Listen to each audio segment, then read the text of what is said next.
আল্লাহ যেমন সাদ্দাদের ঘোড়ার পিঠে আজরাইলের জান বার করতে বলেছিল, আরে সাদ্দাদের সাদ্দাদ বেহেশতে দেখতে আসে যে বেহেশতে খানার ভিতরে ৯,৯৯৯টি কামরা ছিল।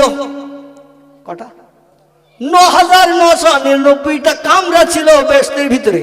ওই রকম সৌন্দর্য মণ্ডিত কারুকার্য ঘর, আর ওই ঘরের ভিতরে সুন্দরী যুবতী নারী ভরে দিয়েছে।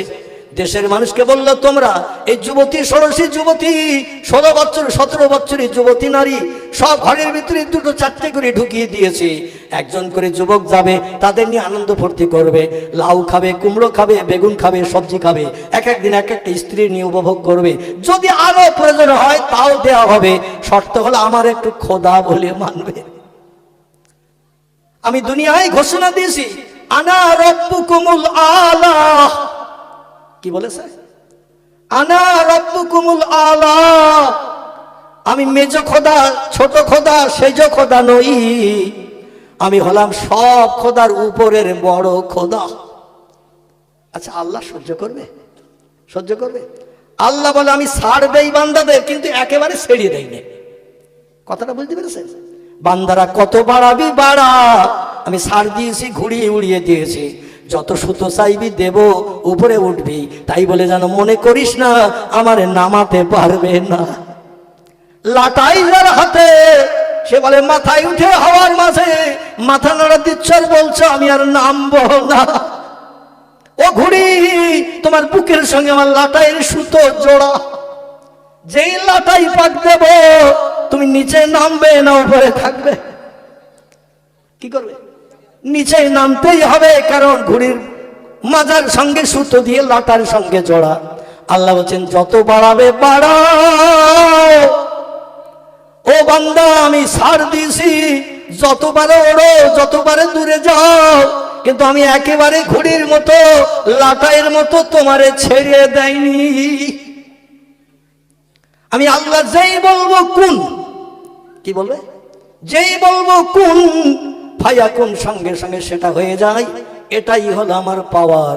আল্লাহ বলেন, আজ দাস দাসী লোকজন রাজপথে দাঁড়িয়ে বাদশারে সেলুট দিচ্ছে, আর আমার ভাইরা 1000 বছরের মতো, কিছু কম বেশি 800 বছরের মতো সময় নিয়ে এমন করে 22,000 মিস্ত্রি এমন করে 1000 বছরের মতো খাটিয়ে 9,999টি ঘর বেশতেখানা এরিয়া করে জেলখানার মতো পাঁচিল দিয়ে ঘিরেছে। আর বলে, আমার একটু খোদা বলবে, এই জেলখানায় সারা জীবন খাওয়া দাওয়া সুখ শান্তি সব পাবে।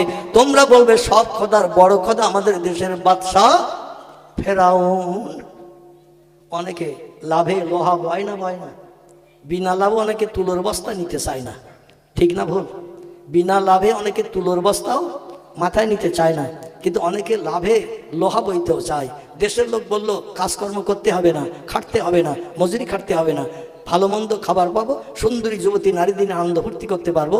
একটা কথা বলতে হবে, সব খোদার বড় খোদা ফেরাউন। এই যুগের মানুষ ও দলে আসে না নাই? আমাদের জীবন ইতিহাস আলগা করে দেখুন, আমরা সব ওই দলের। এই যে স্টেজে চেয়ারে বসে আছি, আমিও ওই দলের। আচ্ছা, আমি যদি ওই দলের হই, তাহলে আপনাদের আর সন্দেহ আছে ওই দলের হইতে? সন্দেহ আছে? আহারে, আল্লাহর উপরে ঈমান, বিশ্বাস, আল্লাহর শক্তি ক্ষমতা আমরা মাঝে মাঝে একটু বিশ্বাস করি, পরবর্তীতে চিরচলামের মতো ভুলে চলে যাই। এই জন্য আমাদের ঈমান নিয়ে সংশয় আছে। নবী বলছেন, ইসবিহুর রাজুলু মুমিনান ওয়া ইউমসি কাফিরান। আমার উম্মতেরা সকালবেলা আল্লাহর উপরে বিশ্বাস স্থাপন করে ঈমান আনবে, ওয়া ইউমসি কাফিরান, সন্ধ্যাবেলা জবান দিয়ে এমন একটা কথা বলবে, ও আর ঈমানদার মুমিন থাকবে না, কাফের হয়ে যাবে। ওয়া ইউমসি মুমিনান, ভালো ভালো সৎ উপদেশের মজলিসে বসবে, আলেম আমাদের ভালো ভালো উপদেশমূলক বক্তব্য শুনে ঈমান এনে কলেমা পড়বে, লা ইলাহা ইল্লাল্লাহ মুহাম্মাদুর রাসূলুল্লাহ। এই জলসায় পড়ানো হয় না? হয় কি না? আল্লাহর নামে জপ জিকির করানো হয়, কলেমা পড়ে ঈমান আনবে সন্ধ্যার পরে। আবার রাতের বেলা ঘুম থেকে উঠে সকালবেলা যখন বাইরে বার হবে, ইসবিহু কাফিরান, সকালবেলা ওই লোকটি কাফেরে বিবেচিত হবে। সাহাবীরা বলেন, ইয়া রাসূলুল্লাহ, সন্ধ্যার পরে ঈমান নিয়ে কলেমা পড়ে মুসলমান হলো, আর সকালবেলা ঘুম থেকে উঠে বেঈমান হয়ে গেল, কাফের হয়ে গেল। বিষয় বুঝলাম না কিসে কাফের হলো। আল্লাহ নবী বলছেন ওয়াইয়াবু দীনাহু বিআরাদিম মিনাদ দুনিয়া, রাওয়াহু মুসলিম। জোরে বলুন একটু আল্লাহু আকবার। অসুবিধা হচ্ছে না তো?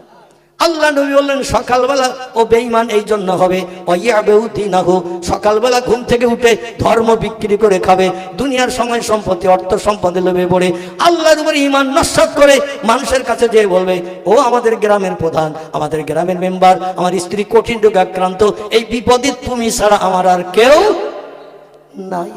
আমরা যাই না, মেম্বারের কাছে যাই না, প্রধানের কাছে যাই না, এমএলএর কাছে যাই না। যদি কোনো বিপদে পড়ে দাবি করি, যদি বলে এখন আমার পক্ষে সম্ভব নয়, টাকা কি কুল গাছের পাতা, নাড়া দিলেই পড়বে আর তোমারে গুনে দেব। দেখি যে ভাব খারাপ, কিছু চাইলাম, কঠিন রোগে বাড়িতে বিপদে পড়েছি, আর বলছে আমার কাছে এখন কিচ্ছু নাই। তুমি যে টাকা চাচ্ছ আমার কাছে, আমার বাড়ি কি সামনে কুল গাছ আছে, নাড়া দেবো আর পাতা পড়বে, গুনে গুনে তোমারে দেব। স্ত্রীর অপারেশন করবে, ছেলের টিউমার অপারেশন করবে, ডাক্তার দেখাবে। যদি ফ্রির মাল 3 কেজি চাও, সামনের বুধবার দিনে এসো, সরকারি মাল আসলে দেওয়ার চিন্তা ভাবনা নেব। যে লোকটি গেছে সে যদি বলে ফ্রির মাল, জিয়ারের মাল, গম আর আটা নিয়ে কোনো লাভ হবে না, কমপক্ষে 10,000 20,000 টাকা আমার না দিলেই কঠিন অপারেশন হবে না। লোকটা বলল আমি কোনোদিন মতেই দিতে পারবো না। ওই বিপদে পড়ে পায়ে জড়িয়ে ধরে আমি আর আপনি বলি না, এই বিপদে গ্রামে আর কেউ নাই তুমি ছাড়া। আচ্ছা আল্লাহ রে ও সময় নেওয়া হয়েছে না বাদ দেওয়া হয়েছে? আল্লাহরে ও সময় বাদ দেওয়া হয়েছে, আর আল্লাহরে বাদ দেওয়ার কারণে আমার ঈমানটা বরবাদ হয়ে গেছে। আমার ভাইরা, সেই ঈমান আমি মৌলবী আমারও পাকাপোক্ত হয়েছে কিনা আল্লাহ বেশি জানে। তো ভয় হয় আমার, তা আপনাদের ভয় হবে না? হবে না, ভয় হবে। আল্লাহ বললেন শোনো ও দুনিয়ার মানুষ, পূর্ণ বিশ্বাস আমার উপরে রাখো। আল্লাহ ডেকে বলেন ইজহাব ইয়া আজরাইল ইলা দুনিয়া, রে আজরাইল তাড়াতাড়ি পৃথিবীতে যা। ওই যে বাদশা ফেরাউন বেহেশতখানা বানিয়েছে, কয়েক হাজার 22,000 মিস্ত্রি 22 বছর মতান্তরে 20 বছর খাটিয়ে দিয়ে 9,999টা ঘর বানিয়ে বিশাল বেহেশতখানা ইয়াকুত জমরুদ মারজান হীরা পান্না চুন্নি দামি দামি পাথর পৃথিবীর সাগরের তলা থেকে কালেকশন করে পাওয়া যায়, সব লাগিয়ে দিয়ে সৌন্দর্যমণ্ডিত করেছে। আচ্ছা এখান থেকে 4-5 হাজার বছর আগের কথা, তখন কি ইলেকট্রিক লাইন ছিল? এখান থেকে 60-70-80 বছর আগে ইলেকট্রিক লাইন ছিল না। তখন রাতের বেলা লাইট জ্বলতো কি দিয়ে? কেরাসিনও তখন আবিষ্কার হয়নি, ডিজেলও আবিষ্কার হয়নি, পেট্রোলও আবিষ্কার হয়নি। হেসাং লাইট জ্বালাতে গেলে তো তেল লাগবে।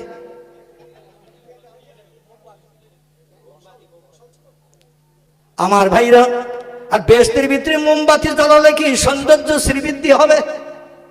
মোমবাতি তো কিছু সময় পরে নিভে যাবে। রাত তো লম্বা 12 ঘন্টা, একটা মোমবাতি জ্বলবে ক ঘন্টা? 1 ঘন্টা, 2 ঘন্টা, 3 ঘন্টা, তারপরে তো অফ। জান্নাতীরা জান্নাতের ভিতরে চিল্লাচিল্লি করবে না? আলো পাবে না। দামি দামি পাথর ওই বেহেশতের বিল্ডিং এর দেওয়ালে সব সেট করা হয়েছিল, যে পাথরের কাজ ছিল অন্ধকারে নেমে আসলেই আলোর মতো জল জল করে জ্বলতো। আমার ভাইরা, যদি বলেন হোয়াট ইজ দ্য ডকুমেন্ট, খুব বেশি দূর আপনাকে যেতে হবে না। এই ভারতবর্ষের দিল্লির আগ্রায় যদি যান, এখনো যে দেখতে পাবেন বাদশা শাহজাহান যে তাজমহল বানিয়েছিলেন, এই তাজমহলের দেওয়ালের গায়ে দামি দামি পাথর সেট করে দিয়েছিলেন। খোদার কসম, রাতের বেলা একটাও লাইট জ্বালানোর দরকার হতো না, মোমবাতি জ্বালাতে হতো না, তেল দিয়ে কোনো লাইট জ্বালানোর দরকার হতো না। টর্চ লাইটও তখন আবিষ্কার হয়নি। পাথরের কারণে সারা রাত লাইট জ্বলতো। সূর্য যখন কিরণ দিত, লাইট আস্তে আস্তে নিস্তেজ হয়ে যেত। এই রকম দামি পাথর বেহেশতের ভিতরে লাগিয়ে দেয়া হয়েছে। আর দিয়ে এবার উদ্বোধন করতে যাচ্ছেন বাদশাহ ফেরাউন। উদ্বোধন করে দেখে আসবে কাজকর্ম ঠিকঠাক হয়েছে কিনা, তারপরে জান্নাতীদের জান্নাতে ঢুকিয়ে দেবে, যারা তারে খোদা বলে মানবে। আল্লাহ বলে ইজহাব ইয়া ইজরিল এলা ফেরাউন, চলে যাও ফেরাউনের সামনে, ও খবরদার যেন দরওয়ার টপকিয়ে ভিতরে না ঢোকে। লোকজন স্যালুট দিচ্ছে, খোশামদিদ স্বাগতম জানাচ্ছে। আজকের আপনার শুভ দিন, আনন্দের দিন। কোটি কোটি টাকা খরচ করে 22 বছর ধরে 22,000 মিস্ত্রি খাটিয়ে আপনি বেহেশতখানা বানিয়েছেন। দেশের জনগণকে সুখভোগ করানোর জন্য দেখে আসবেন। আজকের আপনাকে স্বাগতম, ওয়েলকাম, খোশামদিদ জানালাম। আনন্দে চলে যাচ্ছেন বাদশাহ ফেরাউন। আর যেই দরজার সামনে গেছে, দেখে একটা লোক দরজা আটকিয়ে দাঁড়িয়ে রয়েছে।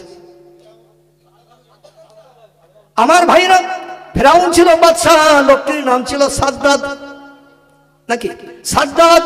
এই বাদশাহ বানিয়ে জান্নাতের ভিতরে যখন ঢুকতে যাচ্ছেন, ওই সময় সামনে দাঁড়িয়ে থাকলো একজন। ফেরাউন যেমন খোদাদ্রোহী, সাদ্দাতও তেমন খোদাদ্রোহী, নমরুদও তেমন খোদাদ্রোহী, কারুনও তেমন খোদাদ্রোহী, বাদশাহ বক্তে নাসারও তেমন খোদাদ্রোহী। এরা ছিল সব দুনিয়ায় খোদা দাবিকারী। চিল্লাই বলুন একটু নাউজুবিল্লাহ। দেখে দরজার সামনে একটা লোক দরজা অ্যাটাক করে দাঁড়িয়ে রয়েছে। বলে, আজকের আনন্দের দিন, আমার তৈরি করা জান্নাত উদ্বোধন করব, আর রাস্তা অ্যাটাক করে কে দাঁড়িয়ে আছিস? আমি কে যাচ্ছে জানিস না? সে বলছে, নাম ইয়াইহাল মালিক। আমি আপনার শুধু নাম জানি না, আপনার পরিচয়পত্র সব জানি, কতদিন বাদশাহিত্ব করছেন তাও জানি। বলে, তাহলে তুই আমার দেশের প্রজা, তো প্রজা যদি হবি তো আমি তো কোনোদিন তোরে রাজদরবারে দেখি নাই। প্রজা তো সুখ দুঃখের ভাগিদার, আমার বনতে হয়, বিবাদে সাহায্য করতে হয়। কোনদিন তো তোর দেখিনি যে আমার দরবারে কিছু চাইতে আসতে। বলছে, আমার কোনো জিনিসের প্রয়োজন হয় না, তাই আসি নাই। বলে আজকের আল্লাহ পাঠিয়েছে তাই এসেছি। জোরে বলুন সুবহান। ওর তখন মুখ মলিন হয়ে গেছে। আমি যার বিরুদ্ধে আল্লাহ দাবি করেছি সেই আল্লাহ পাঠিয়েছে। বলে, না মা। বলে, কি জন্য এসেছিস? আমার সঙ্গে বেহেশতের ভিতরে যাবি, দেখবি? বলে, আপনার ঘোড়ার পিঠে আপনি থাকবেন, আমিও ঘোড়ার পিঠে উঠবো না। বলে, তাহলে হেঁটে হেঁটে যাবি? বলে, তাও যাবো না। বলে, তবে বলে এখানেই দাঁড়িয়ে কাজ করব। বলে, কি কাজ করবি? বলে, আপনার দেহ থেকে প্রাণটা বার করে সচল দেহ অচল বানিয়ে দেব। জোরে বলুন সুবহান। সাদ্দাত তখন কাকুতি মিনতি করে বলছে, অন্তত আমার একটাবার পাক দিয়ে ঘুরে আসতে দে, একটাবার একটু পাক দিয়ে ঘুরে আসতে দে, তারপরে যা পারিস করিস। আমার শখের জান্নাতটা অন্তত এক পলকে দেখে নেই। আজরাইল বলল, ফালা ইয়াস্তাখিরুনা সাআতাও ওয়ালা ইয়াস্তাকদিমুন। আমার কাজ হলো, যখন যে মুহূর্তে যে সেকেন্ডে আল্লাহ প্রাণ নাশ করার দায়িত্ব দেয়, 1 সেকেন্ড আগেও করি না, 1 সেকেন্ড পরও করি না। যেই সময় আসবে সঙ্গে সঙ্গে দেহ থেকে খামসা মেরে প্রাণটা বার করে নেব আমি। বলল, তবে রে, আমার দেশ, আমার বাদশাহ, আমার মালিকানা চলছে, আর একটু ভিতরে ঢুকে এক পলকে দেখে আসবো, তাও সময় দিবি না? ঘোড়ার পাশায় বাড়ি লেগেছে, ওরে ধাক্কা মেরে ফেলি ভিতরে ঢোক। আচ্ছা, ঘোড়ার বাবার ক্ষমতা আছে? দাঁড়িয়ে আছে কে? যমদূত। আনা মালিকুল মউত, আনা মুখমেদুস সাউত। জোরে বলুন একটু সুবহান। আমি হলাম মৃত্যুর যমদূত, হরিষে বিষাদনানকারী, বিবি বাচ্চাকে বিধবা এতিম করি আমি। যেই তারে ধাক্কা মেরে ফেলে দিতে গেল, সঙ্গে সঙ্গে বুকে হাত চাপিয়ে দিল, আর ঘোড়ার পিঠে বসে থাকা অবস্থায় দেহ থেকে প্রাণটা বেরিয়ে গেল। লোকজন দাঁড়িয়ে দেখছে, বাদশার দরজার মুখে যেয়ে থমকে দাঁড়িয়ে গেছে। ঘোড়াকেও বললো, ঘোড়া দাঁড়িয়ে থাক, তোরও দেহ থেকে প্রাণ বার করে নিচ্ছি, যেখানে আছিস ওইখানে থাক। আচ্ছা, যদি দেহ থেকে প্রাণ বার করে নেয়, যে অবস্থায় বার করে নেবে ওই অবস্থায় থাকবে না? থাকবে না। দেখবেন অনেকের পা গটিয়ে থাকে, পা লম্বা হয় না, মরণ হয়ে গেলে ওই অবস্থায় থাকে না? থাকে না? অনেক টানাটানি করলেও 500টা হয় না, ঠিক কি না? মানুষ 8 ঘন্টা গেল, 45 মিনিট গেল, 1 ঘন্টা গেল, বলে দরজার মুখে দাঁড়িয়ে দেখতেছে শুধু খোদা। এত কি সৌন্দর্য দেখতেছে, ভিতরে গেলে তো পাগল হয়ে যাবে। দরজার মুখে দাঁড়িয়ে দেখে উনি আর ভেতরে যাচ্ছেন না, ব্যাপার কি? এ বলে তুই যা, ও বলে তুই যা, কিন্তু বিড়ালের গলায় ঘন্টা বাঁধে কে? বাদশাহ যাচ্ছে উদ্বোধন করতে, আর আমরা যাবো বাদশার কাছে, না জানি আবার বাদশাহ রেগে আমাদের প্রাণ নাশ করে কিনা, জল্লাদ দিয়ে তার ঠিক ঠিকানা কি। দীর্ঘ সময় মানুষ দাঁড়িয়ে থেকে যখন ধৈর্য আর ধরলো না, বলে মরি মরবো বাঁচি বাঁচবে, কাছের কাছে চল। কাছের কাছে ডাক দিল, ইয়া আইয়ুহাল মালিক, ইয়া রব, নাউজুবিল্লাহ, হে আমাদের প্রভু, হে আমাদের খোদা, হে দেশের বাদশাহ। দরজার মুখে দাঁড়িয়ে এত সময় কি দেখছেন? ভিতরে যান, দেখি আসেন, কারুকার্য আরো কত সুন্দর সৌন্দর্যমণ্ডিত আছে। বাদশার কথা বলে না, গায়ে হাত দিয়ে নাড়া দিচ্ছে, তাও নড়ে না। ঘোড়ার লেজ ধরে মরা দেয়, ঘোড়াও নড়ে না। পরীক্ষা নিরীক্ষা করে দেখা গেল ডেথ। কি হয়েছে? মরণ হয়ে গেছে। ঘোড়ারও মরণ, সাদ্দাতের মরণ। আল্লাহ ডেকে বলেন, আমি ছাড় দেই, কিন্তু একেবারে ছেড়ে দেই না। আরে সেই আল্লাহ পাক রব্বুল আলামিন বলছেন, আমি মরারে জেন্দা করি, জেন্দারে মারি। আচ্ছা, এটা সত্য না মিথ্যা বলেছে আল্লাহ? আল্লাহ এটা সত্য বলেছেন। আর যদি বলেন হুজুর তার ডকুমেন্ট কি, তাহলে আসুন একটুখানি এখান থেকে আপনাদের নিয়ে যাও সৌদি আরবের পাশাপাশি একটি দেশ, যে দেশে 6 বছর আলী রাদিয়াল্লাহু আনহু রাজিত্ব পরিচালনা করেছিলেন। দেশটার নাম ছিল ইরাক। কি নাম বললাম? ইরাক। ইরাকের দেশে একটা নদী আছে যে নদী নিয়ে তাম বিশ্ব এখন চিন্তা ভাবনায় মত্ত ঘুম কামাই করে ফেলেছে। এই নদীটার আরবি নাম হলো ফোরাত। কি নাম? ইংরেজি নাম হলো ইউফ্রাইটিস। কি নাম বললাম? ইউফ্রাইটিস। আর আরবি ভাষায় নাম বলা হয়েছে ফোরাত। নবী বলছেন আখিরি জামানা শেষ যুগে এই ফোরাত নদীর পানি শুকিয়ে যাবে, আর তলদেশ যখন দেখা যাবে সোনার পাহাড় ঠেলে উঠবে। এক ভরির দাম কত এখন? 10 গ্রাম। এক ভরি কত? আমার মনে হচ্ছে খিদিরপুরের মানুষ বোধহয় সোনার টোনা কিনে টেনে না। হ্যাঁ, 90,000 92,000-এর কাছাকাছি এই গ্রেড। 1 নম্বর 24 ক্যারেট সোনা, 10 গ্রাম ওজন। ক গ্রাম? 10 গ্রাম। আগের 10 নয়া পয়সা দেখেছেন? আগেকার 10 নয়া, এর ওজন ছিল 5 গ্রাম। দুটো 10 নয়া দিলে 10 গ্রাম। তো দুটো 10 নয়া একসঙ্গে করলে যতটা হয়, আমাদের দেশে আগে রুপোর টাকা ব্যবহার হতো। এই রুপোর টাকা কিন্তু ওজনে 10 গ্রাম। ঠিক বলো না ভুল বলো? রুপোর টাকা 10 গ্রাম। এই 10 গ্রাম সোনার দাম যদি 90,000 হয়, আর সাগরের তলা থেকে যদি সোনার পাহাড় ঠেলে ওঠে, ঘুমোবে আর কেউ? কেউ যদি ঘুমিয়ে পড়ে স্বপ্ন দেখে উত্তর মাঠের কুল গাছের গোড়ায় 3 কলসি সোনার টাকা রয়েছে, ঘুম ভেঙে গেছে রাত 1:30টার সময়। কটায়? রাত 1:30টার সময় ঘুম ভেঙে গেছে।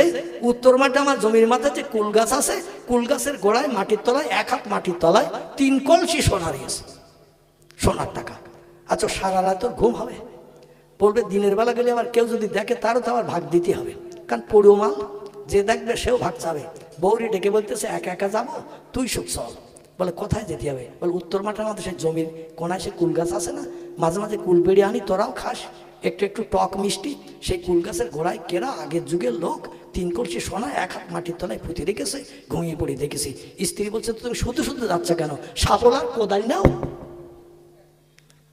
সাপল নাও, কোদাল নাও, কোদাল দিয়ে কোপ মারলে লোক। আমরা ওই দলের লোক না। পয়গম্বর বলেছেন আখিরি জামানায় কিয়ামতের আগে আমার উম্মতের ভিতরে 73টা দল হবে। কটা? 73টা দল হবে। এই 73টা দলের একটা দল হবে সরাসরি জান্নাতি। কটা দল? একটা দল হবে সরাসরি জান্নাতি, আর বাকি 72টা দলের নাকানি সুবানি খেতে হবে হাসরের মাঠে। মানে জান্নাতে যাওয়া তো দূরে থাক, সেখানে কিন্তু সূর্যের রৌদ্র তাপে প্রখর রৌদ্রে 50,000 বছরের লম্বা দিন নাকানি সুবানি খেতে হবে। সূর্যের রৌদ্র তাপে জর্জরিত হতে হবে। জিভটা বার হয়ে নাভির নিচে পর্যন্ত বেরিয়ে আসবে। মাথার মগজ গলে যেয়ে নাকের ছিদ্র দিয়ে যেমন তরল শিকনি বার হয়, নাকের পোটা সর্দি, ওই রকম মগজ ঘিনু বার হবে। চোখগুলো দাঁড়িয়ে যাবে, হাত পাগুলো সব অবশ হয়ে যাবে, পায়ের তলায় মাটিগুলো সব গরম উত্তপ্ত হয়ে ছ্যাঁচা লাগাতে শুরু করে দেবে। সেদিন বড় বিপদের দিন হবে। পয়গম্বরকে জিজ্ঞাসা করা হলো, ইয়া রাসূলুল্লাহ, ওই যে একটা দল জান্নাতে যাবে তারা কারা? নবীজি সাল্লাল্লাহু আলাইহি ওয়াসাল্লাম বললেন, আমি এবং আমার সাহাবায়ে কেরাম রাদিয়াল্লাহু আনহুম আজমাইনদের মতাদর্শ মেনে যারা চলবে তারা যাবে জান্নাতে। জোরে বলুন একটু সুবহান। আচ্ছা, নবীজি এবং তার সাহাবীরা কবর জিয়ারত করেছে না করেনি? কথা বলতে হবে। জানলেও বলবেন, না জানলেও উত্তর দেবেন। আর যদি বলেন হুজুর রমজান মাস চলতেছে, তাহলে আমার ওয়াজ কিন্তু মাথায় উঠে যাবে। রমজান মাস বোঝেন তো? রমজান মাস আসলে শেষ দশকে দেখবেন মানুষ দিনের বেলা মসজিদের কোণে যারা বসে থাকে, কিসের নিয়ত করে বলুন তো? এতেকাফ। আলহামদুলিল্লাহ, এতেকাফের নিয়ত করে যারা বসে থাকে, ওদের কাছে যে যদি বলা হয় চাচা আসরের আজান হয়েছে, আর চাচা যদি বলে হয়নি, এতেকাফ থাকবে? আচ্ছা, যদি বলা হয় চাচা দুতলার ওপরে মসজিদে ইফতার হয়, তোমার ইফতার দিয়ে গেছে, 5:45 কি 6:45 ইফতার, 10 মিনিট আগে কেউ এসে বলছে তোমার ইফতার দিয়ে গেছে, যদি বলে এখনো কেউ দেয়নি খোকা, এতেকাফ থাকবে তো? তাহলে আজকের কি সেই এতেকাফের নিয়ত করে বসে গেছেন সব? তাহলে একটু কথা বলবেন তো নাকি?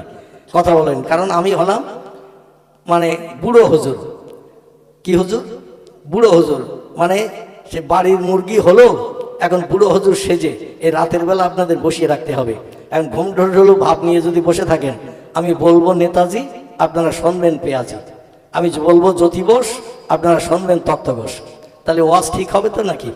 আর যদি একটু ঘুম ঢোল ভাব কেটে আমার কথার প্রতি উত্তর দেন, ঠিক হোক বা ভুল হোক, কথার প্রতি উত্তর যদি দেন, তাহলে আমার কিছু দিতে সুবিধা হবে, আপনাদের নিতে সুবিধা হবে।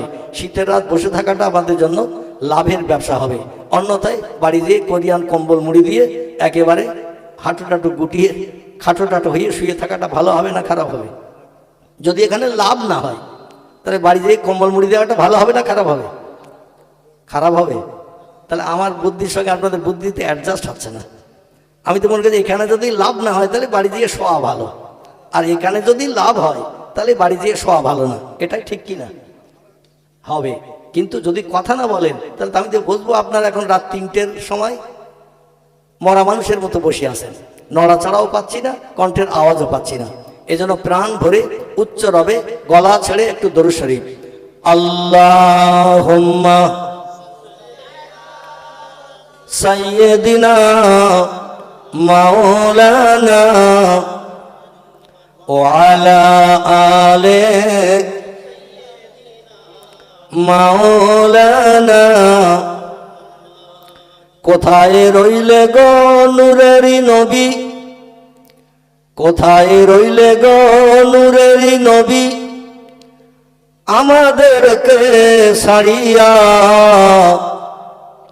তোমায় ছাড়া কি লাভ হবে এ ভুবনে বাঁচিয়া। আল্লাহুম্মা সাল্লি আলা মাওলানা ওয়া আলা আলি সাইয়্যিদিনা। আলহামদুলিল্লাহ, আলহামদুলিল্লাহিল্লাযী হাদানা লিহাযা ওয়া মা কুন্না লাউলা আন হাদানাল্লাহ। ওয়া আশহাদু আল্লা ইলাহা ইল্লাল্লাহ ওয়াহদাহু লা শারীকা লাহ, শাহাদাতান মান আমানা বিল্লাহি ওয়া কাফারা বিজ্জিবতি ওয়াত তাগুত। ওয়া আশহাদু আন্না সাইয়্যিদানা ওয়া নাবিয়্যানা ওয়া হাবিবানা ওয়া শাফিয়ানা ওয়া সামাদানা ওয়া মাওলানা মুহাম্মাদান সাল্লাল্লাহু আলাইহি ওয়া সাল্লামা আবদুহু ওয়া রাসূলুহু। নবিউল মাকারিমিল আখলাকিল মাওসুফ ওয়া বিল কামালিল আওসাফিল মানউত। ফাকাদ ক্বালা আল্লাহু তাআলা ফি কালামিহিল মাজিদ ওয়া ফিল ফুরকানিহিল হামিদ। আউযু বিল্লাহি মিনাশ শাইতানির রাজিম। বিসমিল্লাহির রাহমানির রহিম। ওয়া নুনাজ্জিলু মিনাল কুরআনি মা হুয়া শিফাউ ওয়া রাহমাতুল লিল মুমিনিন ওয়া লা ইয়াজিদুজ জালিমিনা ইল্লা খাসারা। وقال الله تعالى في آية أخرى إنه لقرآن كريم في كتاب مكنون لا يمسه إلا المطهرون تنزيل من رب العالمين। প্রাণ খুলে উচ্চ রবে গলা ছেড়ে সকলে বলুন আল্লাহু আকবার।